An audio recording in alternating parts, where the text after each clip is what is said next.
Here's an odd Three Sisters combo that I did. I got the pole beans still, and these are the bush beans. I got so much out of those, just harvesting those for seeds. So I got like the double nitrogen fixers. And I got the sunflowers as a pollinator attractor, which is something the natives also did. Might as well be four sisters. And I had the squash right there. But what I did, because I didn't want the squash to take over, it was going, if you see where the roots started, it was going in the wrong direction. So I kind of just redirected it out of the garden over towards the nets. Just to give my the corn and so many other things so much space. I got an early jalapeno pepper. Growing, planted way too late. But tends to be doing good, man. The sunflowers and the corn. I could have easily let the beans go up the sunflowers, but they're dwarf sunflowers. So they're really, not too tall for enough space for the whole beans to climb up. This one's already about as tall as the sunflower. It's not really gonna get no taller than that. But they're doing great, man. Doing great. I could have fit way more corn in here, but like I said, I wanted to give space to add things.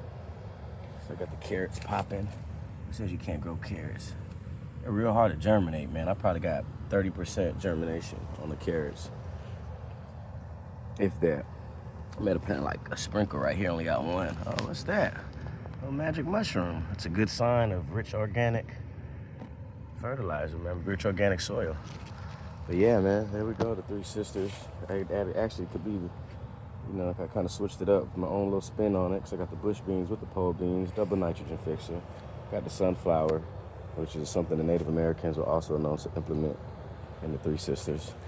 You get the tall sunflowers if you want and have the pole beans climb up the sunflowers. And if you're not even into corn, you could just switch the corn off and have the sunflowers, pole beans, and squash, pumpkin, watermelon, or whatever. There's so many different ways you can twist and turn this Three Sisters method, which is why I love it so much. If you want to grow multiple things in a single spacing, because you got a limited amount of spacing, man. I think this is the best companion plant method out, is the Three Sisters method, for sure.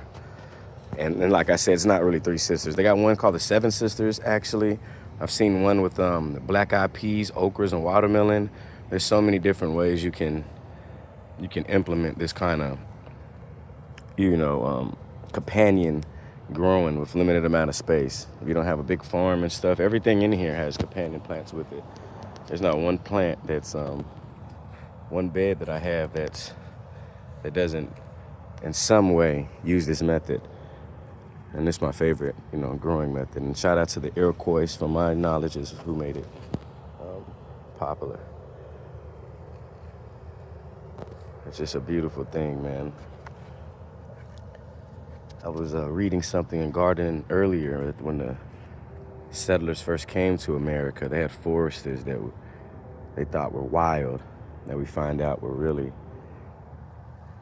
companion growing methods. They were really fruit forests. It's really just food that they had companion plant, methods that utilized them so well that they just kind of grew on their own, almost looked like wild, and they almost grew wild, you might want to say, because you didn't have to tend to it. They didn't need weeding, you didn't need anything. And that's what this growing method here does. But yeah, so there you have it, man. That's my version. That's about the amount of spacing. You see, spacing is important. You're gonna produce so much, it doesn't matter. You need deterrents, man. You're gonna have a lot of, one thing the Three Sisters doesn't implement is the deterrent. You don't have any trap plants. You don't have anything to watch for the pests. So, this is a whole raised bed dedicated just for that, just for mint. So all of this, and I still had to come in and add my basils and my rosemaries, as you see, and different things. Still wasn't enough. So there's a whole raised bed full of mint. But yeah, it's doing good, man. Waiting for these pole beans to get my seeds, but everything's doing good.